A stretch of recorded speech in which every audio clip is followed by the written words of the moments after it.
let's take a look at a few verses, and then what I'll do is I'll share the link, and then you're more than welcome to jump on, whoever wants to jump on.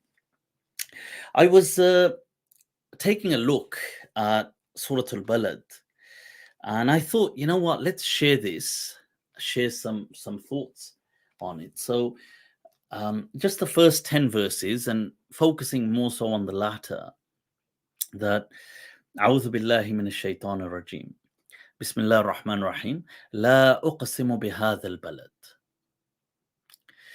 Now,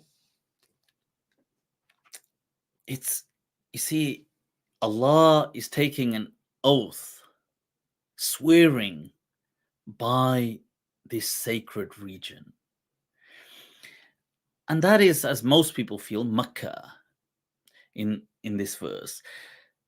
And one of the reasons is because the sanctity that it provided. And if you just go back to what I was saying, that a place and its specialness and the consciousness that people bring to it adds to the ambience. So people, even in Jahiliyyah time, accept, like, they acknowledge this sanctity and sacredness of the Haram of Mecca, and people were safe in it. You know, if somebody was after you, you could take sanctuary in it. No person could be harmed in it. A person could not be chased around in it. A person could not be attacked or assaulted or insulted in it. Now, sometimes people, I'm not saying they never violated those conditions, but generally that was there. This whole serenity, and Allah swears by وَأَنْتَ حِلٌّ بِهَذَا الْبَلَدِ, and you are in a state of liberty and ease and permissibility. Like you are in this state, in this balad, in this region, in the haram. This is addressing the Prophet sallallahu alaihi wasallam. But then it moves on. وَوَالِدٍ وَمَا وَلَدٍ. Allah. You know, the verse is beginning from the region, from the soil. There is a specialness, I guess, the sanctity to that, how it gives life. And then honing in on insan. وَوَالِدٍ وَمَا وَلَدٍ. And the parent and the child. Ma walad, what has been born, and the child that's been born. One perspective is just the phenomenon itself of reproduction, but it's much more than that. وَوَالِدٍ وَمَا وَلَدٍ. Because Allah does not say just وَوَلَدٍ, وَمَا وَلَدٍ.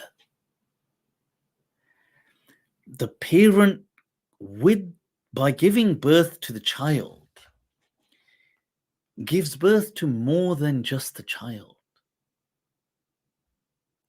They give birth to a bond. You see, the whole of something is greater than the sum of its parts. The parent, the child, but there is a bond, a mysterious bond between them. Because if you think about it, we all, we come into this world, we are all somehow connected.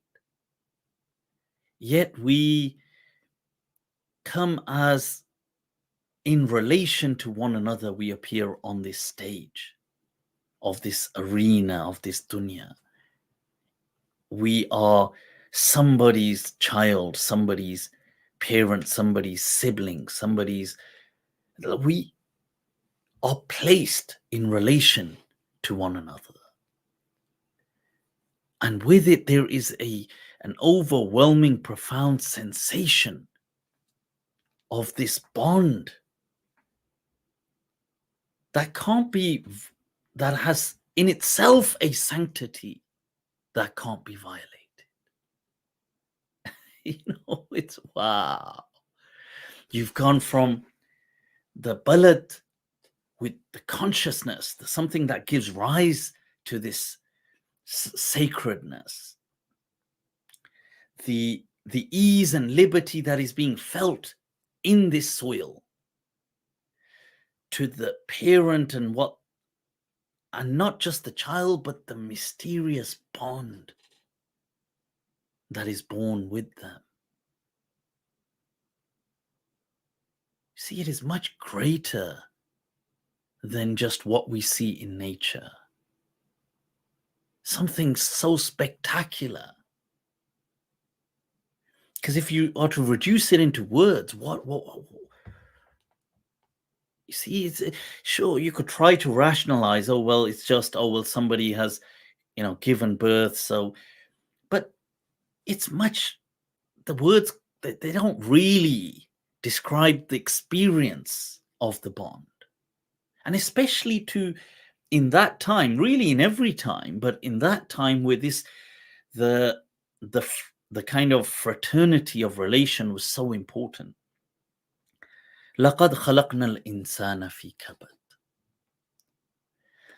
That we have created insan. Now this is interesting. Kabad, right, what does kabad mean? Now, people have disagreed, because kabad in and of itself actually means i'tidal, something that is like a straightening, something that is mustaqim, and it is just upright, upstanding. That is what kabad is. Some people said, well, maybe it means, it's from the verb mukabada, to kind of struggle against something. It's like you stand against something, so it's a struggle. And so some people translate this as, oh, insan has been created in a suffering, in a state of toil, in a state of struggle, in a state of sure. And that's one way of looking at it. But one way of looking at it is closer to its original meaning, that insan in their fitrah has been placed with this upstandingness, that they, if left, will gradually spring back to the fitrah of goodness, that we have it within us, that we may, people may be evil at times, people may be horrible, people may be malicious and malignant, but if not corrupted beyond and polluted and contaminated beyond measure, insan will return to his or her fitrah of goodness. People left to their devices want to do good. You have to believe that, because it's just we get polluted by our maybe immediate experiences. أَيَحْسَبُ أَن لَّن يَقْدِرَ عَلَيْهِ أَحَدٌ. Allah. Does insan think that nobody will, or that no one will overpower him or her? And this, see, it's interesting, because from one perspective, this verse can reflect the arrogance and stubbornness of insan, that forgetting our humble origins, on one hand, it can reflect that. On another hand, it can reflect the potential that God has placed within us, that we can reach such heights that we may think no one can over can over incapacitate us at this height. That is the potential that God has allowed within insan. I mean, just look at that, even in a verse. This is the beauty of the Quran. Allah. Even in a verse that may appear somewhat reprimanding, may appear, as in it may have a dash of a reprimand almost, like, Ayahsabu, is this what insan thinks? And la yaqdir alayhi ahad. But the same verse with a hint of reprimand in it reflects this horizon of potential that Allah has bestowed in insan, that that this is where the insan could reach such heights that he could think, man, no one can incapacitate me at this height. That I'm just doing it in life. Wow, honestly. Wow. Alam naj'al lahu aynayn. You see this, did we not give him and her two eyes? It's amazing. I was listening to a lecture. It's definitely recommended. I think it was in Cambridge. It's on YouTube by Dr. Jordan Peterson. And it was all about perception. And he was just speaking about the challenges of AI when it came to perception. That how do you distinguish between things? How do you... And he says, well, in many ways, people thought it was common sense. They thought it was simple. But he said, like, let's say you look at things in your field of vision and you can see differences. So I can see, well, this screen, it stops there, and then, that starts over there, and there's this item over here, and there's a cup over there, and there's a glass over there. And I can see that where something starts and where something stops. And I could see it's a different thing. But then light impacts the demarcating factors. But also, he said, let's say you zoomed into a picture. You zoom into it, at a point, it just gets blurry. So when you're zoomed in, you can't tell, even though there's different shades, you can't tell with something, what is that something, or where does it, is that a separate thing to the same thing? When it becomes really pixelated, you have to zoom back out and realize, oh, okay, that was the cup, and that over there was the book, and that was, you see. So it's with AI and perception that this problem really came to the forefront with technology. That how do you expect computers to recognize that? So bringing it back, alam naj'al lahu aynayn. Did we not give insan eyes to see with? Wa lisanan wa shafatayn. Allah. Wa lisan, and a tongue for expression. Wa shafatayn, and lips. See, not only was this created in a optimally for expression, it was with, mesmerizing aesthetics, a sense of beauty. وَلِسَانُ وَشَفَتَيْنِ وَهَدَيْنَاهُ النَّجْدَيْنِ. Allah. That's the 10th verse. This is the zeroing in or honing in on this last verse. وَهَدَيْنَاهُ النَّجْدَيْنِ. And we guided him to these two, now these kind of mounts, or these regions or territories, or some people said paths. Okay. And what is it? What are these najdain, these too lofty things or these risen, rough. And a najd in Arabic is like the highlands, this terrain. وَهَدَيْنَاهُ, we guided them to the two. And most of the Mufassirin here say that this is, that هَدَيْنَاهُ النَّجْدَيْن is for good and bad. But the interesting thing here, and I want us to just notice this, is both of them are described as these kind of lands that you have to get to. And they're both described equally. You see, good and bad.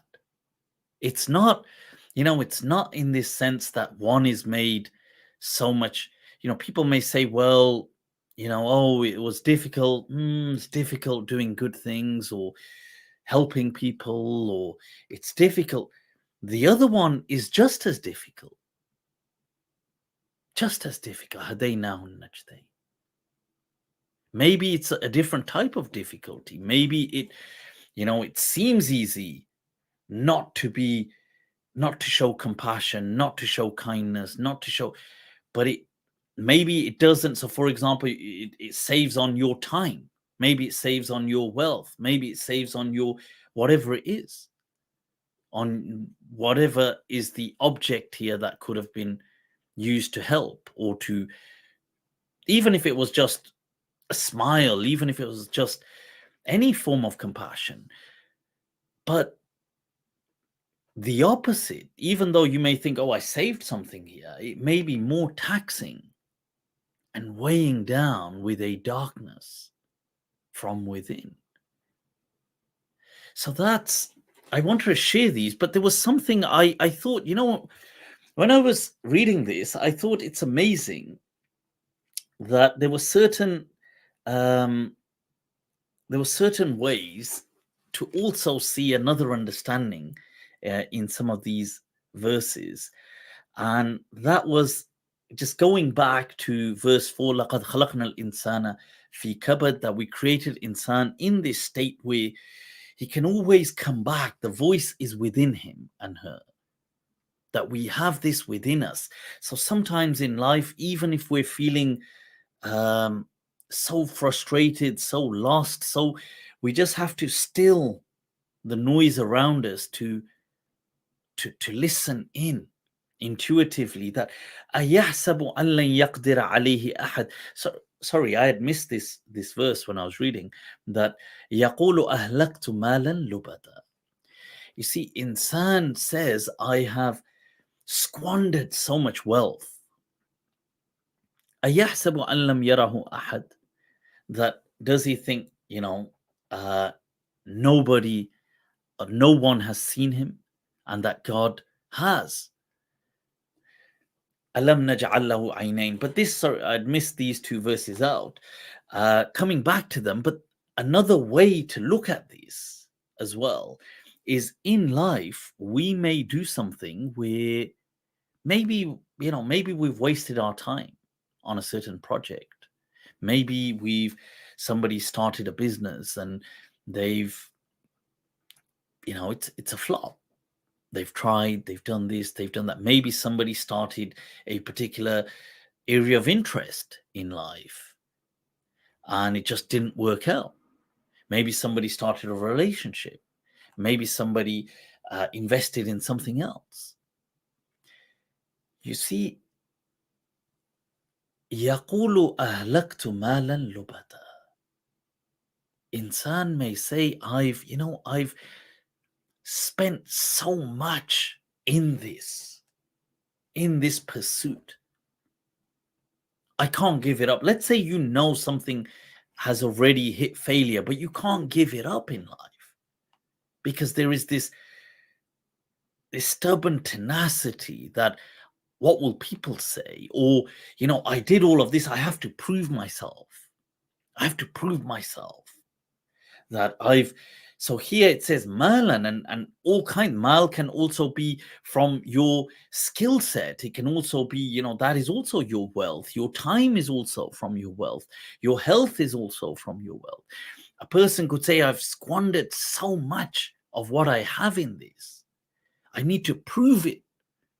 But you may know that it's wrong, like as in, I need to quit, whatever that thing is. أَيَحْسَبُ أَن لَّمْ يَرَهُ أَحَدٌ. Often all we need is some recognition.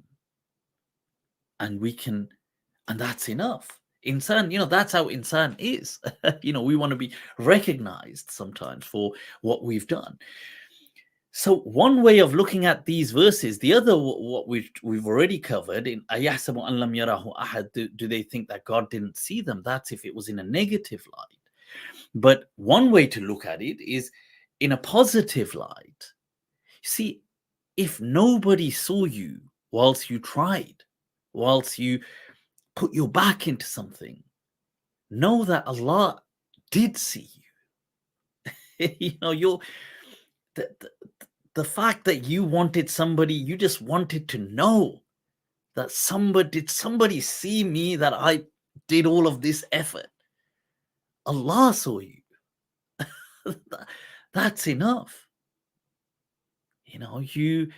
So in a negative sense, it could be where people are doing things wrong, but even in a positive sense, where people are trying and they're breaking their backs, and but they realize something's failing, and they just don't have the courage to go back, and they're almost sinking with their ship because maybe they feel that they need some recognition.